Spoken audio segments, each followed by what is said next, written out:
So in this video, we're going to use two PDF documents that you can download directly from IELTS.org. The first is the IELTS Task 2 Band Descriptors chart, which is the public version of the chart. And you've probably seen it in the other videos that I've made. It looks like this. It basically goes over the 4 criteria that you are expected to exhibit in your writing, and it outlines the skills needed for each band. The second PDF that we're going to use today is the IELTS Writing Sample Script PDF that is also available from IELTS.org. And in this PDF, we are provided a number of example responses, and we're also provided with the band that they would receive on the exam. And I think that this file is very helpful to refer to, as it shows you exactly, with comments, what band these various writing examples would achieve. So we will analyze a few of these writings later in this lesson as well. So you may want to get those 2 files before continuing this video.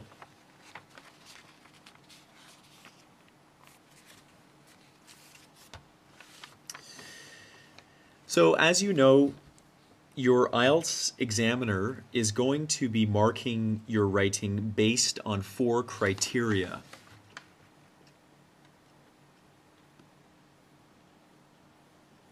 So the first is task achievement. The second is coherence and cohesion. The third is the lexical resources that you use to deliver your response. And the fourth is grammatical accuracy.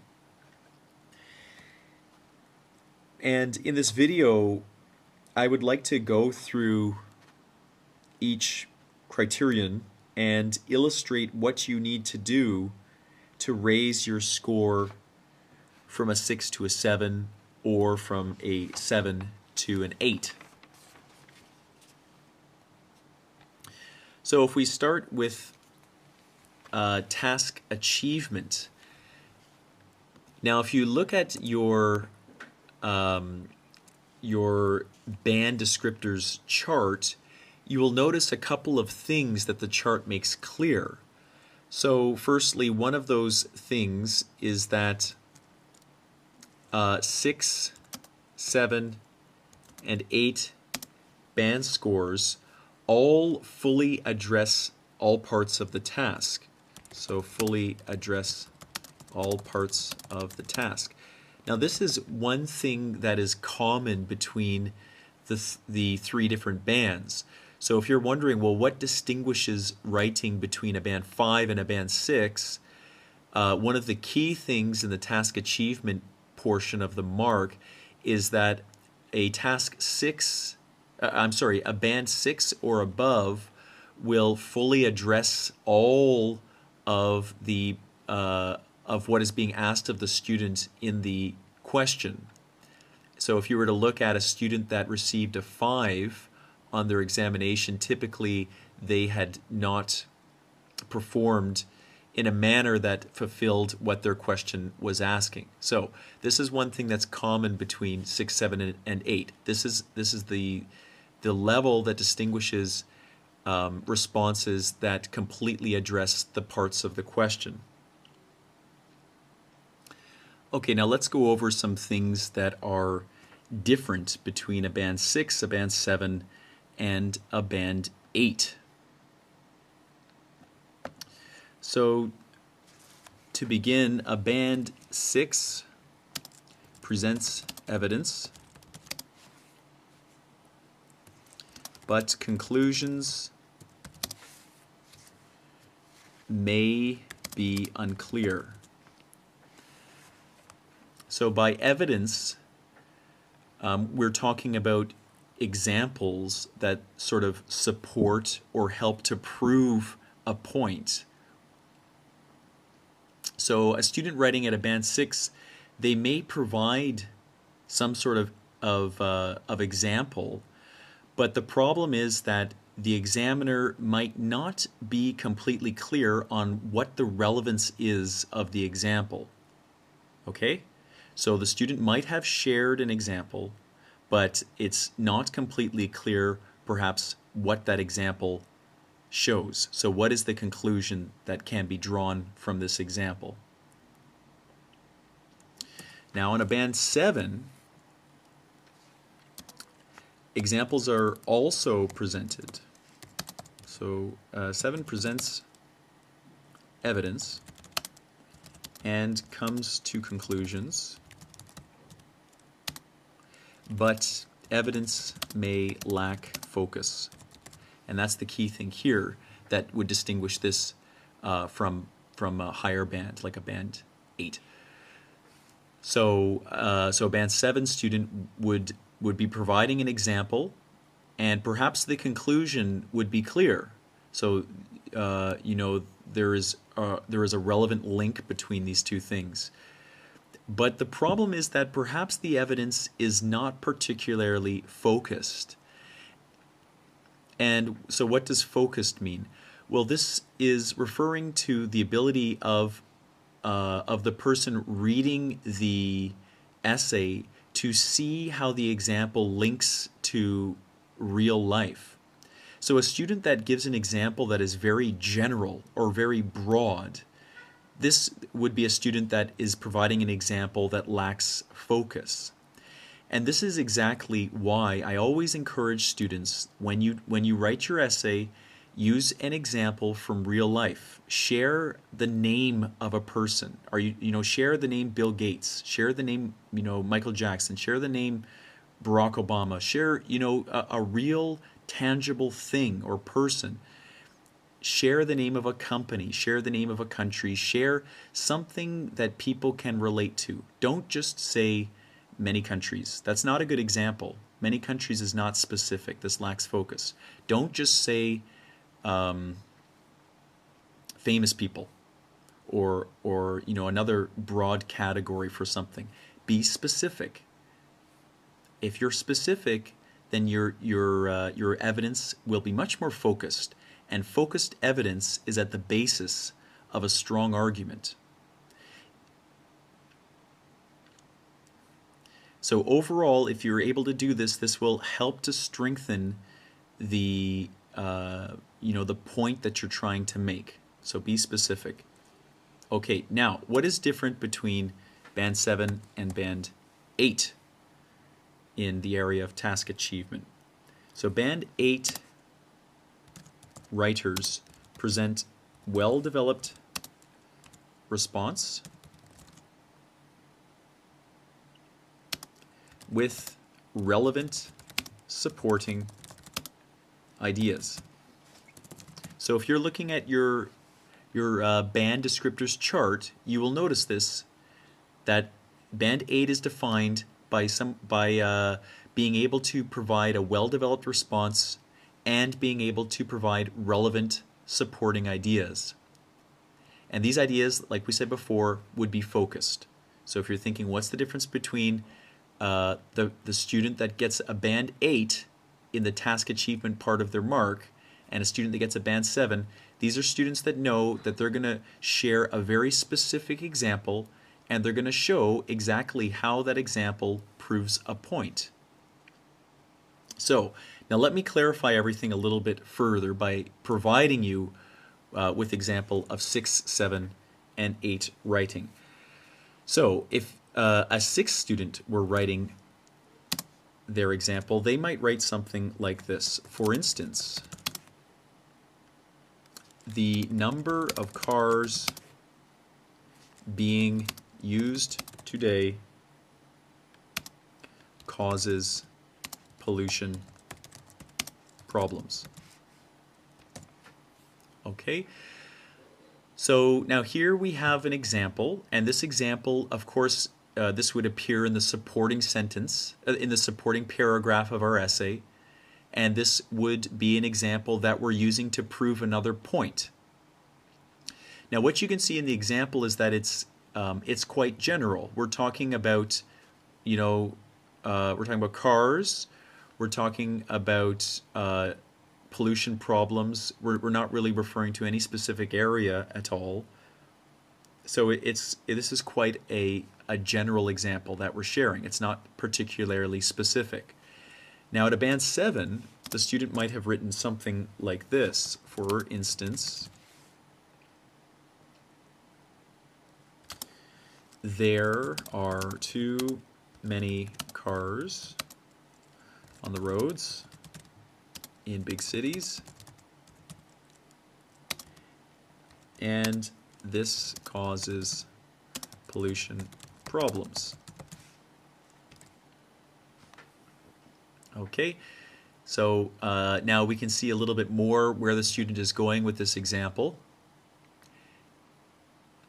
And we can see that it's starting to become a little bit more focused. We're not just talking about cars everywhere, we're talking about the cars on roads in big cities.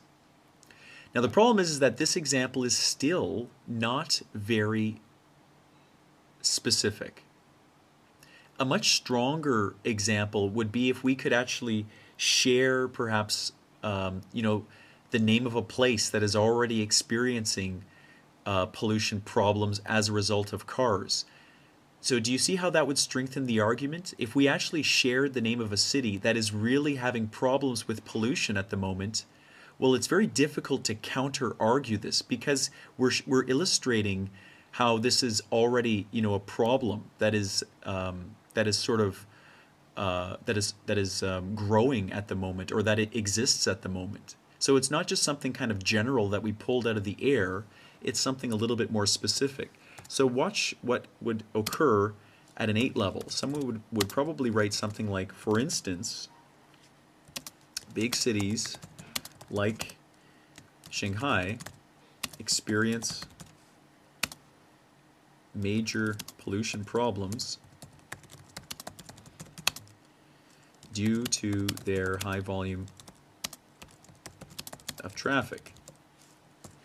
Okay, now the example has become very specific, and we have said, look at Shanghai. Shanghai has a problem. And of course, this is not the whole paragraph. This is just one sentence in the paragraph. And in the sentences that would come after it, we would explain a little bit more about how this links to our argument. But it's very difficult to counter-argue an example that is true to life, because this, this is not just, like I said, not something that we just pulled out of the air. This is a real thing that is happening. Okay. Now, so that's what I have to say about task achievement. And to me, when I look at the IELTS band descriptors chart, those are the points that stick out. So, if you're looking at a band 6, you're looking at a band 7, you're looking at a band 8, the manner in which the students respond to their task differ. Okay, now let's go to the next point, which is coherence and cohesion. And let's define what is different between between a band 6, a band 7, and a band 8. I'll just get this cleaned up a bit here. Okay. So you should know that coherence refers to the ability of a piece of writing to be understood. So is it clear? Cohesion refers to the ability of the various devices, which could be sentences, or it could be paragraphs, or it even could be words, the various devices in the essay to link together properly. So, in an essay, you're not just writing a big group of sentences. No, these sentences are working together, and they're working towards a common goal, which is either to prove a thesis, or to discuss the opinions of others and then come to a reasoned conclusion.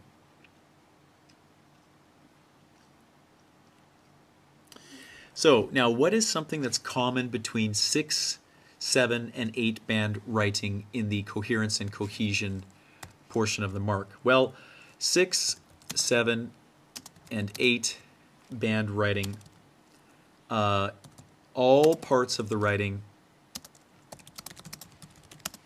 can be understood.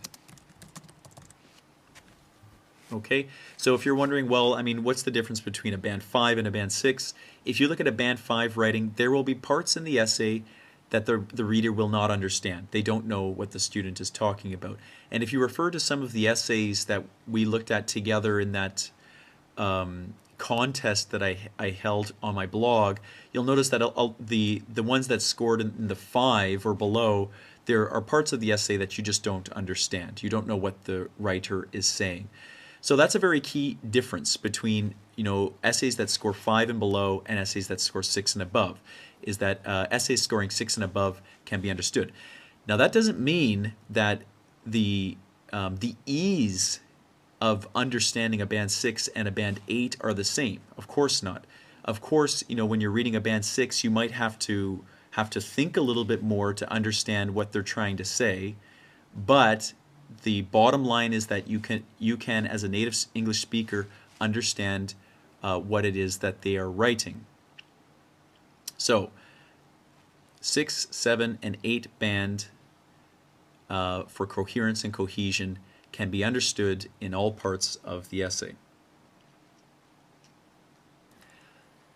Okay, now let's go over what is different between the various bands. So at a 6 level, cohesive phrases may be faulty or repetitive. So what this means is that the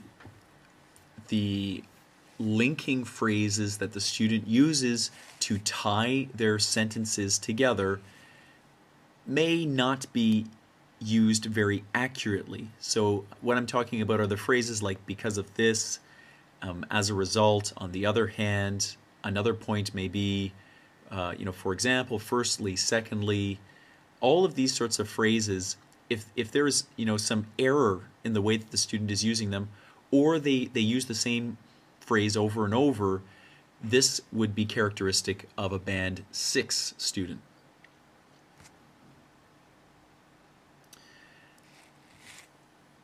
Now, if we look at a band 7 student, a band 7 student would use cohesive devices appropriately in most areas. And as you'll see on the descriptors chart, it's they say that there may be some underuse or there may be some overuse of descriptors. So that's the first thing that distinguishes a band 7. So their ability to use cohesive devices is pretty good. So at some points they might overuse certain phrases or even slightly repeat them, but not to the level that the 6 student would.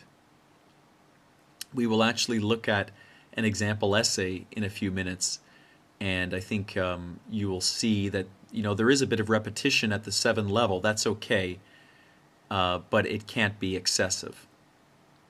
So that's the first thing that distinguishes 7 from 6. Now, a second thing is that a 7 student will know to structure their essay so that each paragraph has a central role and topic. So I think topic you would probably understand is that when we're writing our supporting paragraph, one of our supporting paragraphs, we should just be talking about one topic.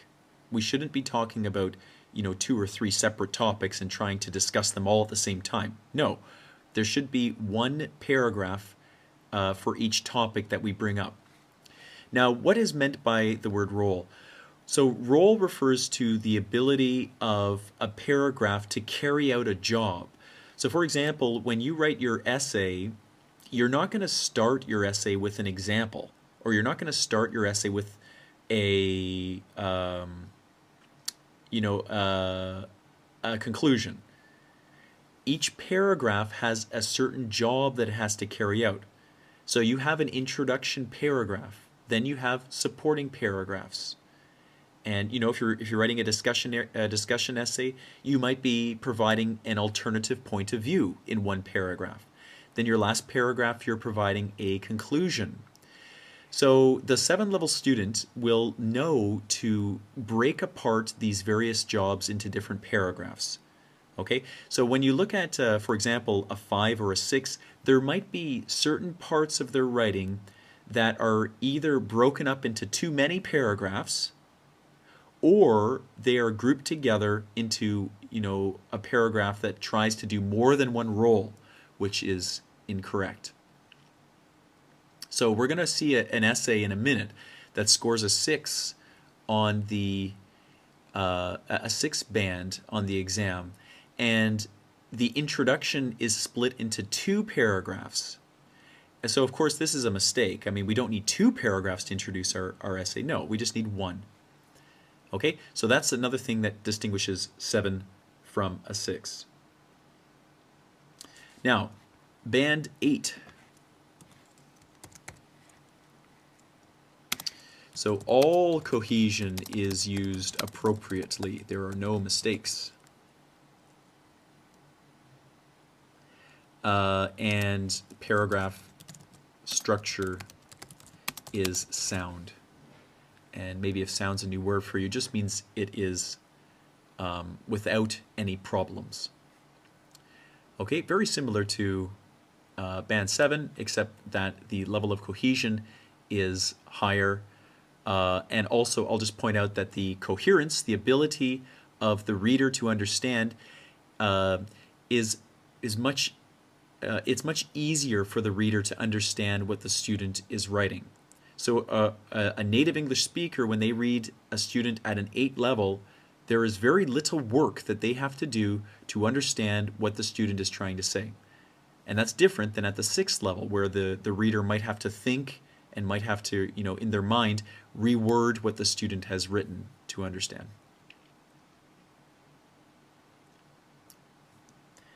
Okay, now that's all that I have to say about coherence and cohesion. Now let's carry on to lexical resources. And let me break this up.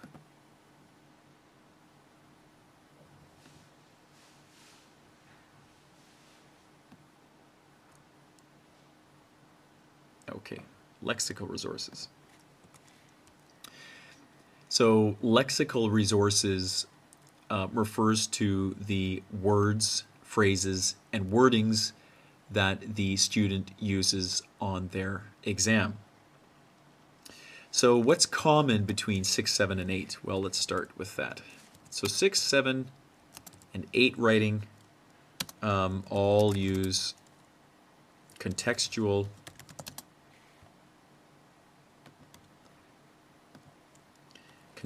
vocabulary. Okay, now what does contextual mean?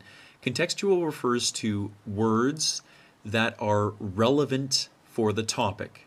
So for example, if your essay question is talking about technology, you should employ a number of words that are technology specific. So students, that place at a 5 or below are typically students that do not know enough vocabulary to be able to use words that are relevant for a particular topic. So students at 6, 7, and 8, the difference with these students is that they are more aware of certain contextual vocabularies and can use them. Now, of course, there is a difference in the ability of these students to use these contextual vocabularies at the 6, 7, and 8 level. So so we'll just stick in here the difference is with accuracy and spelling. Okay, so of course, you know, the student that is writing at an 8 level is going to have much higher accuracy with the word and word types that they choose to use on the exam than a student at the band 6. So what I mean by word types is often in certain circumstances we can use perhaps a noun, but in other instances we might want to change that noun to a verb, or change it to an adjective, or change it to whatever word form we need, or to, you know, add a prefix when it's appropriate. So students at the 7 and 8 level will do this much more accurately than a student at the 6 level. Now, students at the 7 and 8 level will also make use of, so 7 and 8 will make use of less common words. And if you're looking at your IELTS band descriptors chart, you will see this as well. So they make use of less common words and use more complicated word forms. So for example, these students would be fairly fluent in how to use certain prefixes with certain words. So if we were going to say something is not legitimate, the student would probably just skip that and call it illegitimate. Or if the student was talking about something that is not impressive or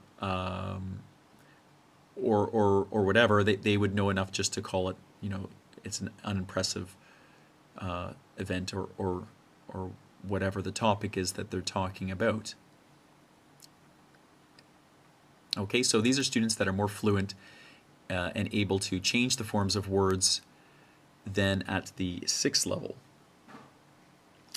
Now, this is why I always suggest that students study how to convert words from one form to another. So, just give you a quick example. So, a word like illustrate. Illustrate. So illustrate is a verb.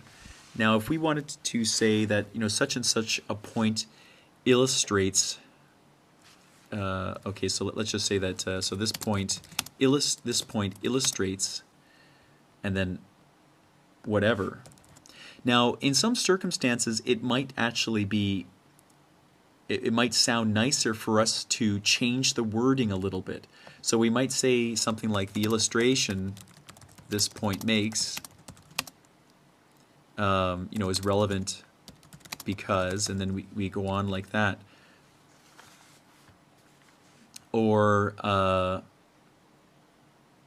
you know, we could change something else as well. I mean, what is illustrated in this point is, and then whatever, you know. So anyways, these kinds of students would be quite fluent and able to kind of change words and wordings as they need. They're not kind of stuck to a regimented pattern. Okay, that's what I have to say about lexical resources. Now let's go on to the final topic, which is grammatical accuracy.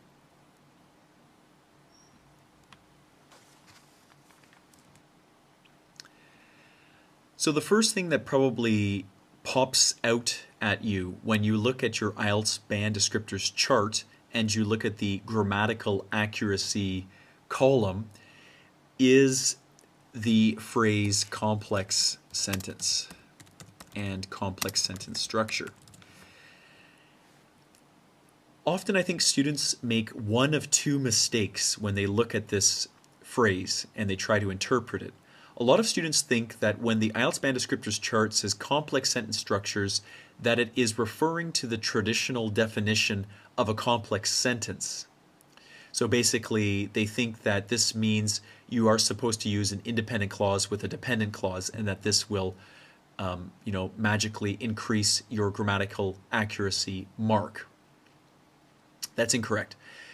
The second assumption that a lot of students make is that complex sentence structure simply means a long sentence. I'll just type it out in case you can't understand my pronunciation.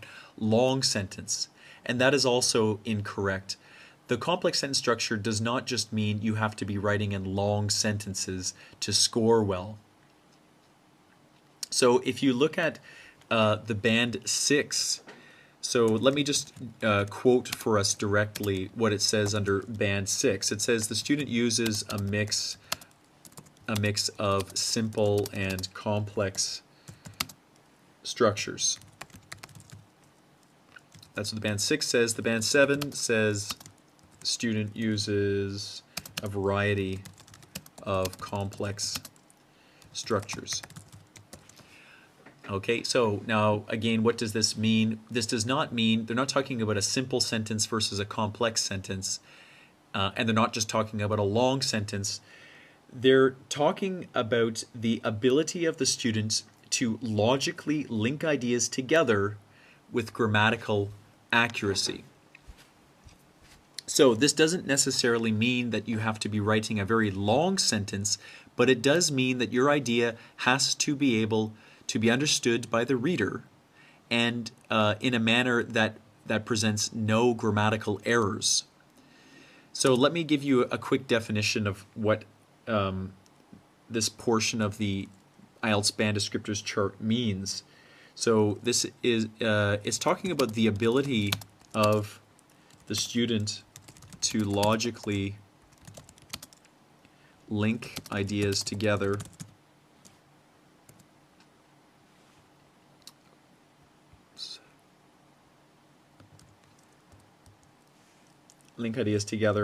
with grammatical accuracy.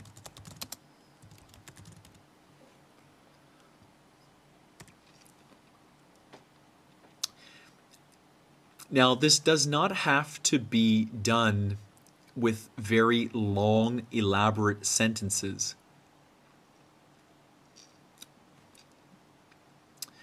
Often when I teach students in the classroom, I tell them that you are best in your examination to try and write in a concise manner.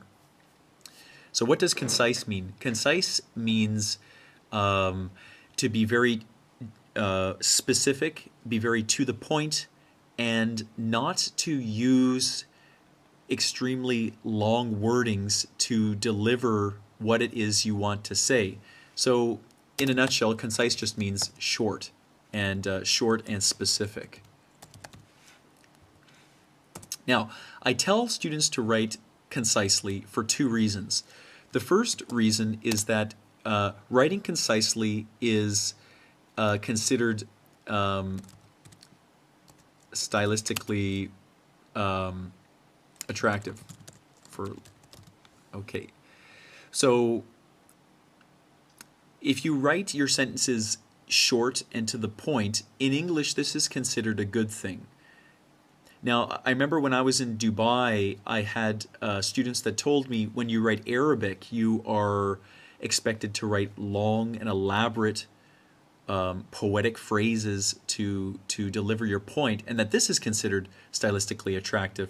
But in English it's different. If you're more to the point and you can say a lot without using an excessive number of words, this is thought to be highly effective writing.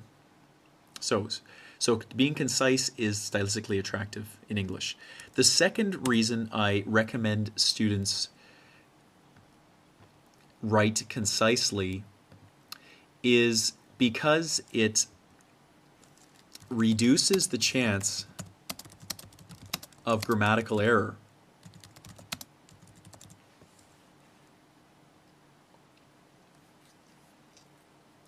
Okay.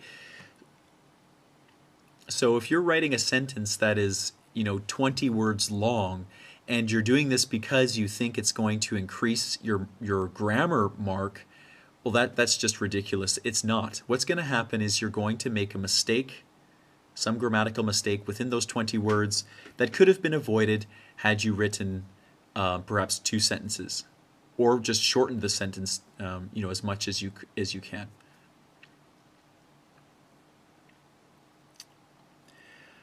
Okay, so now writing concisely. Now let me share a bit of an example with you. Now let's say that we had these two sentences. So heavy pollution has led to the deterioration of people's health. These health problems put strain on a country's medical system. Okay? So, two sentences, both grammatically accurate, both delivering a very concise point.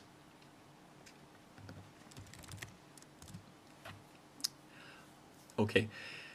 Now, the chances of us making grammatical errors in these two sentences is much smaller than if we were to rewrite this as one sentence. So let me show you. So if we were to write this as one sentence, we would have to write, because heavy pollution has led to the deterioration of people's health, strain has been placed on the medical systems of many countries. Okay, so now when I combine the two sentences together, as you can see, the wording becomes extremely complicated, and the chances for us to make a mistake increase. So the question that I ask you is, which is better? Is it better to write two concise sentences that are grammatically free, or to attempt to write this longer sentence, which will most likely cause us to make a mistake on the examination? So of course the answer is to do the former. So just stick to those two sentences, or break your ideas down into smaller sentences, link them together with cohesive phrases, and you will fulfill your expectations for the grammar portion of your mark. Okay, so that's what I have to say about that. Now let's get back to our talk about the bands and how they differ. So what's different between grammar at band 6, grammar at band 7, and grammar at band 8? Well, let's start with band 7. Now if we talk about band 7, band 7 has many error-free sentences.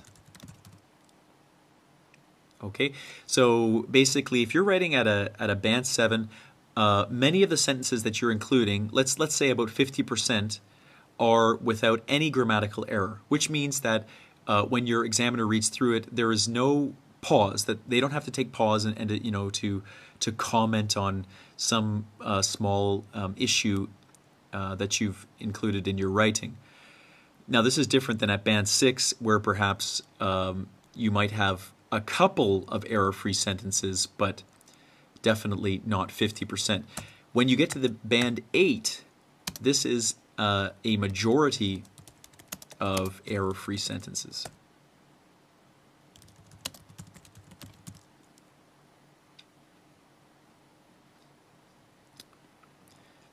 Okay, so what's the difference between a band 8 and a band 7 in the grammar section is that the majority of the sentences are error-free.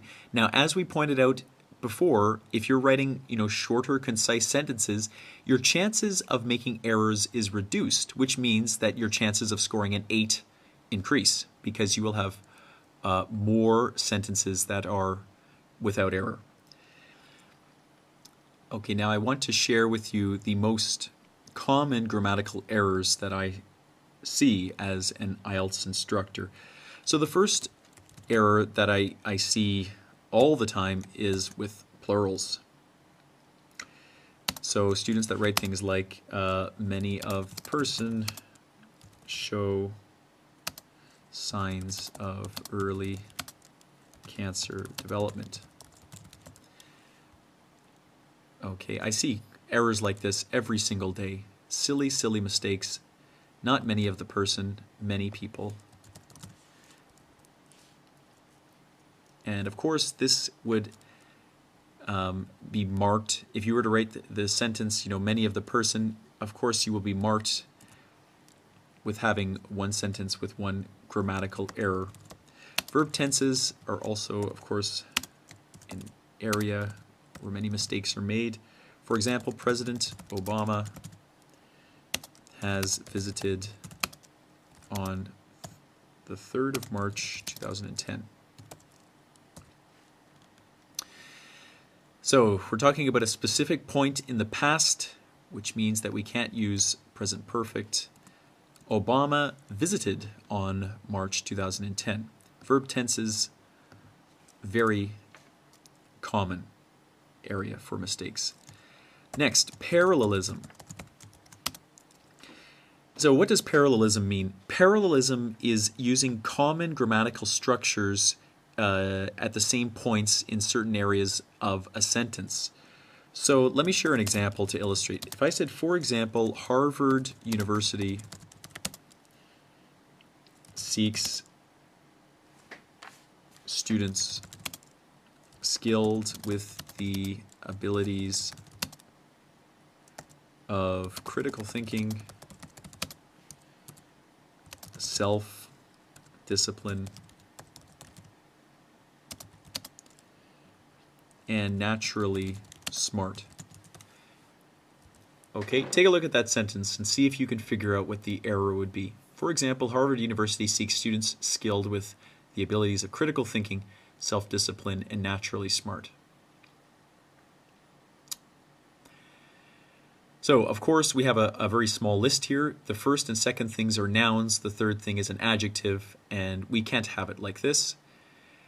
This smart would have to be changed into a noun of some kind. So we would say natural intelligence.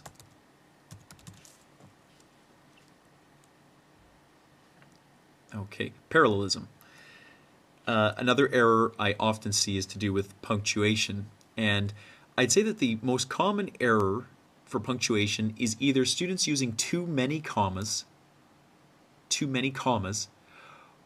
or students writing sentences that are too long and not splitting their ideas up into smaller sentences. Those are the two most common punctuation errors that I see.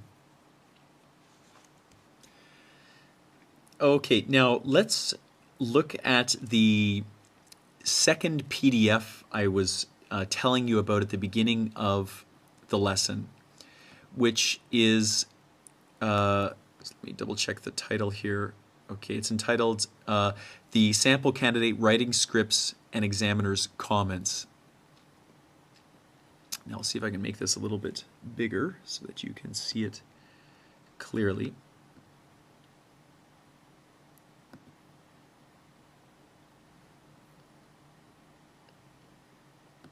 Okay.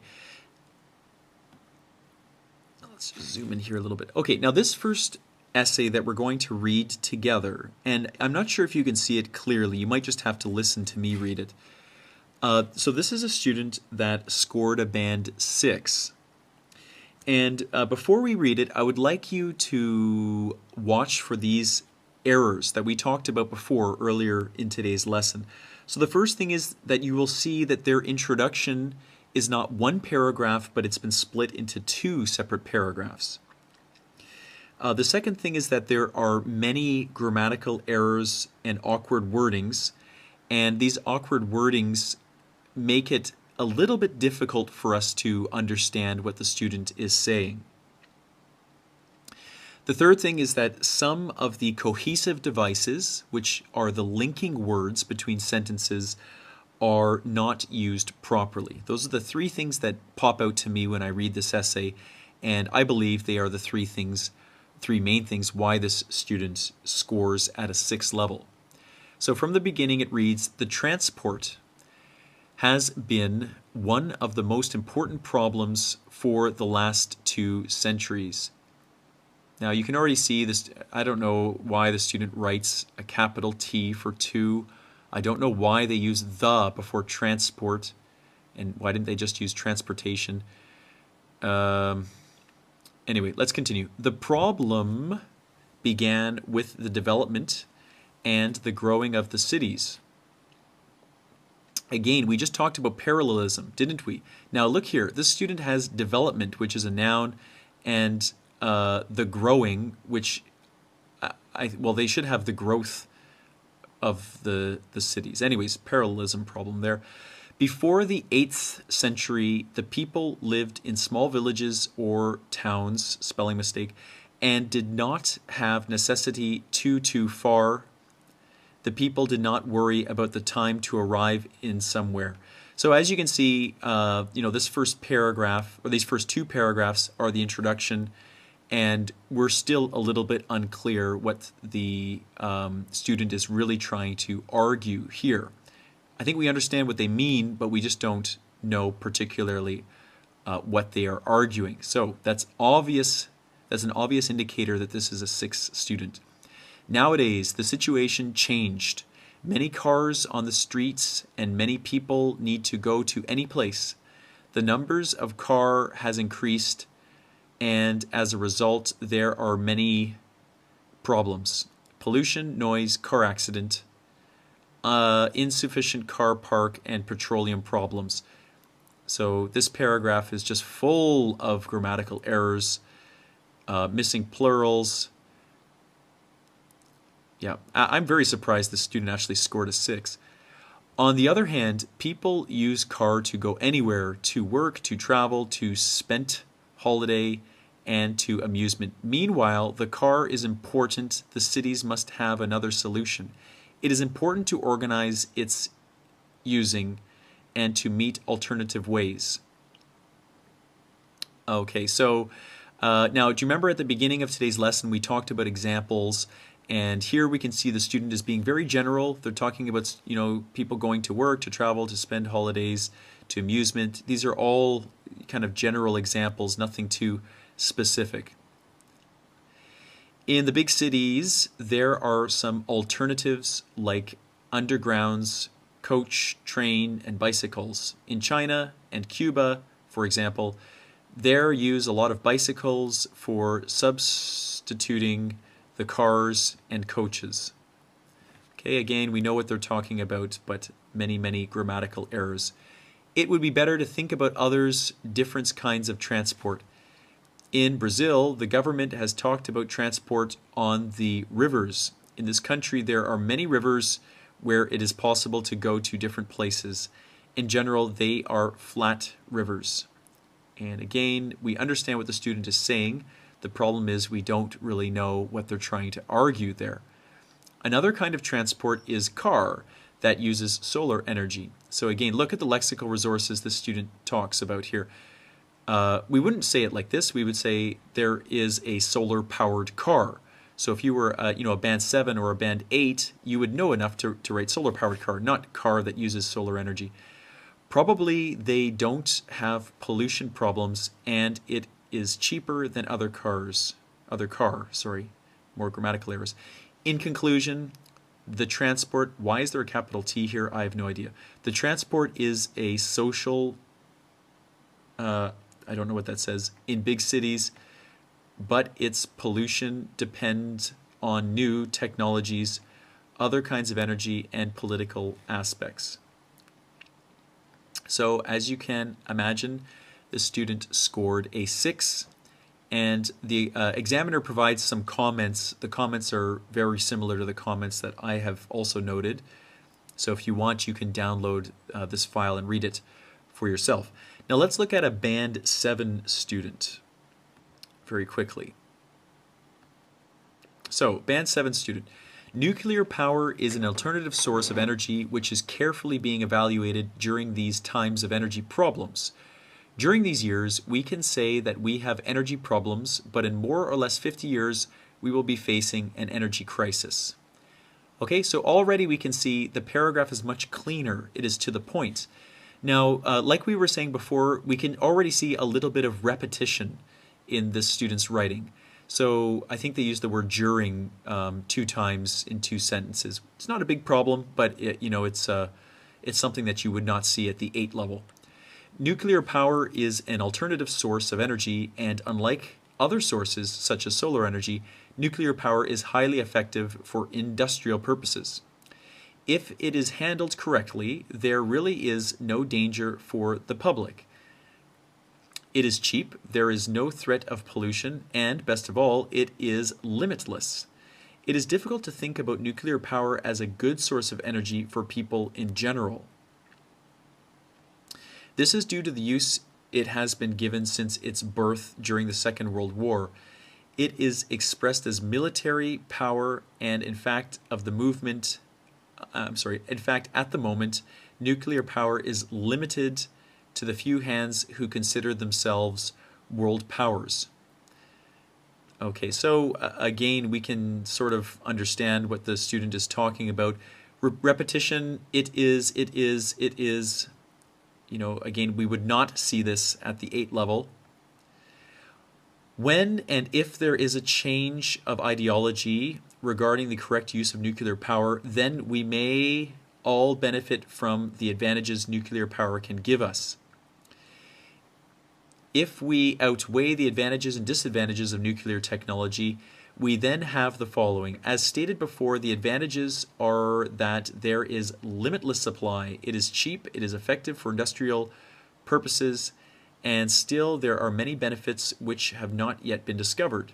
The disadvantages are at present time that it is limited to only a few countries who regard it as safe military power.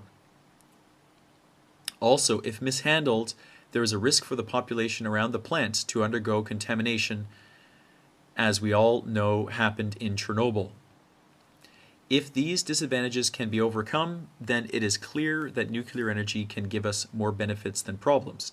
It will in the future be important as the energy crisis is not far ahead. Now, I think you can tell just by the way that I'm reading this that for me, this is I'm not having nearly as much stress as when we were reading the band 6 response before. So, you know, this response is much easier to read, it's more straightforward, and the student has also provided us with some examples from real life to point out their point. In conclusion, nuclear power is good, it can be safe, and we will all benefit. It is up to our leaders to see that it is handled well so that we can all benefit from it. And so, you know, a little bit of repetition, a few spelling mistakes here and there, but overall the essay is much easier to read. Now, I have some points I want to share about this essay. The first is that the essay is somewhat clear. I'm not going to say somewhat, it's quite clear from the beginning to the end. You know, we know what the student is talking about at all parts of the essay. Point number 2 is that the paragraphing is effective. So you can see the student has organized all of their ideas by topic, and each topic has been put into its own paragraph. So earlier in today's lesson, we were saying that this is a distinguishing factor between a Band 7 student and a Band 6 student. Now, like we were saying, some bad things about this. There's a bit of repetition in there. The student also uses a lot of personal pronouns, like saying, you know, we all know what happened in Chernobyl, or, you know, for us it is good, or for we and we will all benefit. So, you know, just my advice to you is if you can, just try to avoid using this kind of language, and it'll help you sound a little bit more academic in your response. So just if you can write in a bit more, you know, write more passively, I think this would help you on your exam. But okay, now, so that's the end of our lesson for today. I hope that you've taken some helpful notes during this lesson, and I hope that this video helps to kind of clarify you know, the differences between the bands 6, 7, and 8, which I often get asked, you know, in your emails. So I hope this video helps to clarify that. So I wish you good luck in your studies, and thank you very much for listening.